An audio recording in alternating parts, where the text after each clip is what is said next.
भारत बना चौथी बड़ी इकोनॉमी, लेकिन आम आदमी के लिए इसके मायने क्या हैं? नमस्कार, न्यूज़ 18 का डिजिटल प्लेटफॉर्म आप देख रहे हैं और मैं हूं रितु सिंह। भारत ने जापान को पछाड़कर दुनिया की चौथी सबसे बड़ी अर्थव्यवस्था का ताज पहन लिया है। 4.18 ट्रिलियन डॉलर के इस जीडीपी छलांग का सीधा असर आपकी जेब और रोजगार पर पड़ेगा। तो चलिए आपको बताते हैं कि आम आदमी के लिए इसके असल मायने क्या हैं। पूरी दुनिया में मंदी की आहट और तनाव के बीच इंडियन इकोनॉमी ने वो कर दिखाया जिसकी उम्मीद तो थी, लेकिन इतनी जल्दी नहीं। भारत ने आर्थिक मोर्चे पर एक ऐतिहासिक छलांग लगाते हुए जापान को पछाड़ दिया है और अब दुनिया की चौथी सबसे बड़ी अर्थव्यवस्था बन गया है।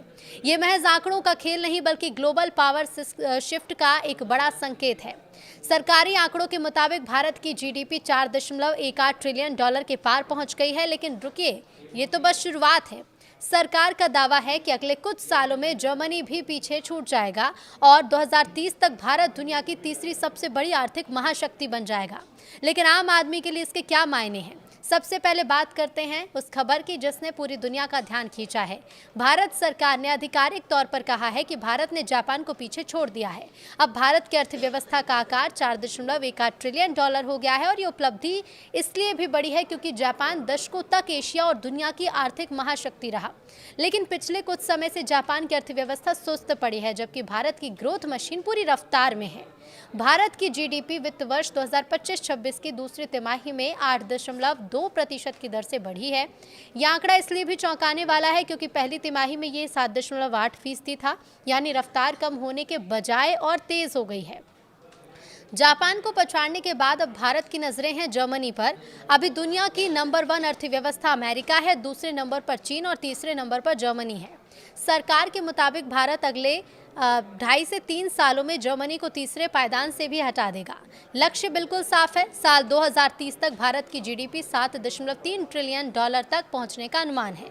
अगर हम इस लक्ष्य को हासिल कर लेते हैं तो भारत आधिकारिक तौर पर दुनिया की टॉप 3 ताकतों में शामिल हो जाएगा। लेकिन इतनी तेजी आखिर आ कहां से रही है? तो सबसे अहम सवाल कि जब पूरी दुनिया में अनिश्चितता है तो भारत में तेजी कहां से आ रही है? जवाब है कि हम और आप, यानी कि भारत की आम जनता। इस आर्थिक विकास में सबसे बड़ी भूमिका घरेलू मांग और निजी खपत ने निभाई है। आसान शब्दों में अगर समझे तो भारतीय लोग खर्च कर रहे हैं, गाड़ियां खरीदी जा रही हैं, घर बन रहे हैं और त्योहारों पर खरीदारी हो रही है और डिजिटल लेन देन बढ़ रहा है। जब देश के लोग खर्च करते हैं तो फैक्ट्रियों में उत्पादन बढ़ता है, यही जीडीपी को आगे ले जाता है। सरकार का कहना है कि वैश्विक व्यापार में अनिश्चितताओं के बावजूद भारत ने जो मजबूती दिखाई वो काबिले तारीफ है। ये विकास बाहरी निर्यात पर निर्भर होने की बजाय देश की आंतरिक मजबूती पर टिका है। गोल्डीलॉक्स पीरियड, आखिर ये क्या है ये भी आपको बताते हैं। तो अर्थशास्त्र में एक शब्द होता है गोल्डीलॉक्स इकोनॉमी।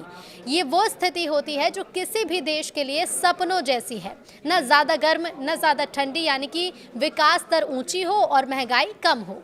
सरकार ने भारत के मौजूदा दौर को एक दुर्लभ गोल्डीलॉक्स पीरियड कहा है।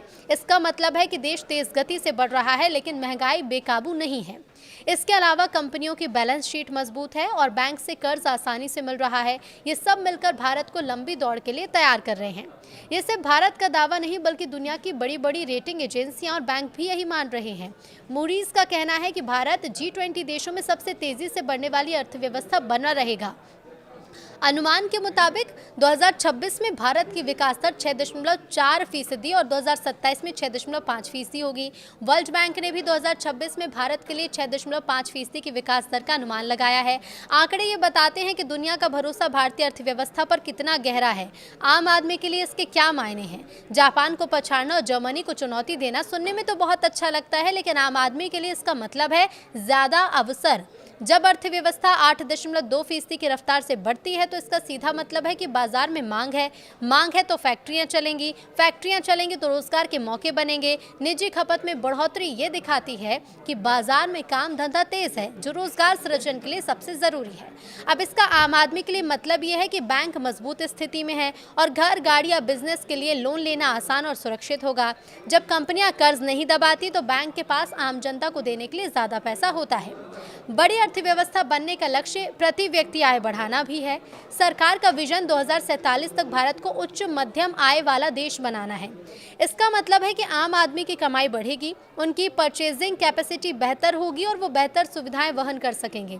4.18 ट्रिलियन डॉलर की अर्थव्यवस्था होने का मतलब है कि सरकार के पास टैक्स के रूप में ज़्यादा पैसा आ रहा है। इसका मतलब और इसका इस्तेमाल बेहतर सड़कों, अस्पतालों, स्कूलों, डिजिटल सुविधाओं के रूप में मिलता है।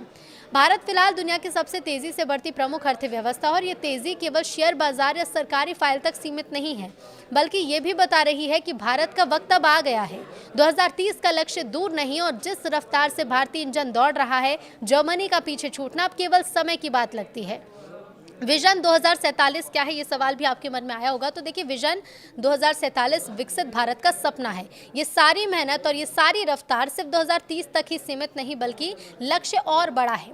भारत 2047 में अपनी आज़ादी के 100 साल पूरे करेगा। उस समय तक भारत को एक हायर मिडिल इनकम वाला देश बनाने का सपना देखा गया है। इसके लिए देश आर्थिक विकास, स्ट्रक्चरल रिफॉर्म और सामाजिक प्रगति की मजबूत नींव पर काम कर रहा है। जिस तरह से पिछले कुछ सालों में डिजिटल इंफ्रास्ट्रक्चर, मैन्युफैक्चरिंग और इंफ्रास्ट्रक्चर पर काम हुआ, वो इसी विजन का एक हिस्सा है।